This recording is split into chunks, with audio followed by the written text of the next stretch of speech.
Hello guys, welcome to our channel software engineer. ఈరోజు నేను చెప్పబోయే టాపిక్ దేని గురించి అంటే ప్రాసెస్ ఎగ్జిక్యూటివ్లోని మెడికల్ బిల్లింగ్ అనే డొమైన్ మీకు వస్తే దాంట్లో ఎలా మీకు వర్క్ ఉంటుంది అండ్ మీకు శాలరీ ఎంత ఉంటుంది అనే దాని గురించి అయితే ఈరోజు వీడియో చేస్తున్నాను.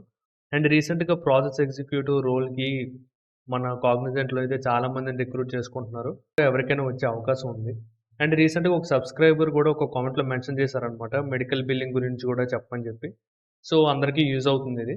సో టాపిక్ గురించి మాట్లాడుకుంటే ఈ మెడికల్ బిల్లింగ్ అంటే ఏంటి? సో ఫస్ట్ ఆఫ్ ఆల్ మీకు వచ్చిన క్లయింట్ మీకు ప్రాసెస్ ఎగ్జిక్యూటివ్ రోల్ ఇచ్చిన తర్వాత మీకు క్లయింట్ కోసం అయితే మీరు పనిచేస్తారు కదా!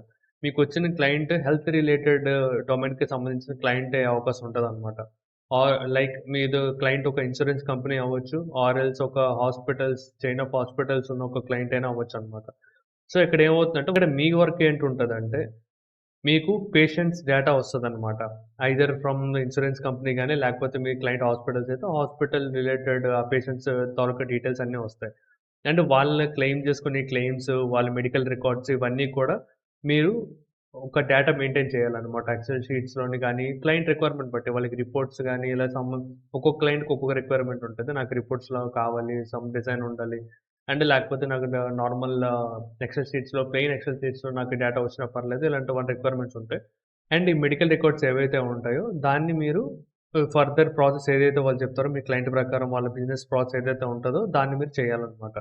అండ్ ఇక్కడ పేమెంట్ సమ్‌టైమ్స్ క్లెయిమ్స్ కాకుండా సమ్‌టైమ్స్ పేషెంట్స్ వాళ్ళ బిల్స్‌ని క్లెయిమ్ చేసుకునేటప్పుడు ఇన్స్యూరెన్స్ కంపెనీ వాళ్ళకి పేమెంట్ చేస్తుందనమాట. సో, ఈ పేమెంట్ ఎంత చేస్తున్నారు ఇలాంటి రికార్డ్స్ అన్నీ కూడా మీరు పోస్ట్ చేయాల్సొస్తదనమాట.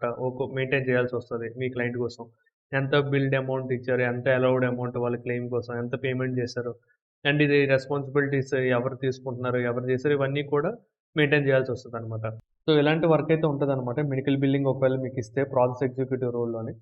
అండ్ సాలరీ విషయానికొస్తే యాజ్ ఇట్ ఈజ్ నేను ముందు చెప్పినట్టే ముందు వీడియోస్ కూడా చాలా చేశాను ప్రాసెస్ ఎగ్జిక్యూటివ్‌కి సంబంధించి. అండ్ రీసెంట్‌గా డౌట్స్ కూడా చాలా మందికొచ్చినవన్నిటి చాలా మంది అడిగిన డౌట్స్‌కి ఒక సెపరేట్ వీడియో అయితే చేశాను. అది కూడా చెకౌట్ చేయండి. కింద డిస్క్రిప్షన్‌లో అయితే దాని లింక్ ఇస్తాను. అండ్ ఇక్కడ ఈ మీకు సాలరీ ఎంతిస్తారంటే నార్మల్ ప్రాసెస్ ఎగ్జిక్యూటివ్ ఫ్రెషర్ కాబట్టి వాళ్ళకి 2.5 నుంచి 3.5 మధ్యలో సాలరీ వచ్చే అవకాశం ఉంటదనమాట. అండ్ మీకు అండ్ దీనివల్ల మీకు కెరీర్ గ్రోత్ ఉంటదా అంటే మీరు ఫ్రెషర్‌గా జాయిన్ అయ్యి ఇంక నేను గవర్నమెంట్ జాబ్స్‌కి ప్రిపేర్ అవుతాను. లేదంటే నా డొమైన్ చేంజ్ చేసుకుంటాననే థాట్ ఉందనుకోండి. మీరు అలా షిఫ్ట్ అయిపోవచ్చు. ఆర్ ఎల్స్ కాగ్నిజెంట్‌లోనే ఇంటర్నల్ జాబ్ పోస్టింగ్స్ ఏమైనా వేరే డొమైన్‌లో మీరు నేర్చుకొని దానికి కూడా మీరు స్విచ్ అవ్వచ్చనమాట. అలా కాకుండా మీరు ఇందులోనే ఉండి అండ్ ఈ మెడికల్ బిల్లింగ్ అలా సంవత్సరాలు పడి చేస్తూ ఉన్నారనుకోండి, మీకు కష్టమవుద్దనమాట ఫ్యూచర్. ఎందుకంటే మెడికల్ బిల్లింగ్ ఈ ప్రాసెస్ ఎగ్జిక్యూటివ్ రోల్‌లో మీరు ఏది చేసినా గూడా సమ్ పాయింట్ ఆఫ్ టైమ్ వరకు మీరు చేస్తే బావుంటదనమాట. మీరు 2 ఇయర్స్ కన్నా ఎక్కువ చేశారంటే మీ కెరియర్‌లోనే అది కొద్దిగా ప్రాబ్లమ్ అయ్యే అవకాశం ఉంటది. వితిన్ 2 ఇయర్స్‌లో మీరు ఇది చేస్తున్నా కూడా ఇంకేదైనా నేర్చుకోవడానికి ట్రై చేయండి. మీకు నెక్స్ట్ కంపెనీ స్విచ్ అవ్వాలన్నా కూడా ఈ మెడికల్ బిల్లింగ్ వాళ్ళ దగ్గరికి లేకపోతే చాలా కష్టం అవుద్ది. ఎందుకంటే మీరు ఈ ప్రాసెస్ మాత్రమే చేసి నేను అక్కడికెళ్ళి ఐటీ కంపెనీస్‌లోని ఇలా కుదరదు కదా! వాళ్ళకి టెక్నికల్ ఎంతైనా కావాలి. అండ్ ఇది ఒక టెక్నికల్ జాబ్ కాకపోయినా కూడా నాన్ టెక్నికల్ అయినా కూడా ఒక ఐటీ కంపెనీలో మీరు చేస్తున్నారు. అండ్ ఇదే జాబు అవతల ఐటీ కంపెనీలో కూడా ఉండాలి. మీ ఫ్యూచర్ గ్రోత్ అనేది ఇలా కంటిన్యూ అవ్వాలంటే. And maximum me medical billing ఇలా ఉండేది చాలా తక్కువ అవకాశం ఉంటదనమాట. సో, మీరు ఏదైనా ఈ 2 ఇయర్స్ గాని, 1 ఇయర్ గాని ఇందులో చేసుకుంటే మీ ఫైనాన్షియల్‌గా మీ స్టెబిలిటీ కోసం ఈ జాబ్ అయితే మీరు చేసుకోవచ్చు ఫ్రెషర్స్ ఎవరైతే ఉంటారో.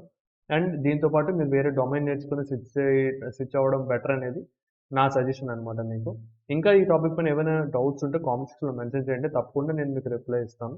అండ్ ఇలాంటి టాపిక్స్ ఏమైనా కావాలనుకుంటే అవి కూడా కామెంట్ సెక్షన్‌లో మెన్షన్ చేయండి. తప్పకుండా నేను ఆ టాపిక్ మీద వీడియో చేసి అయితే మీకు ఇస్తాననమాట. So, that's it for today. Signing of.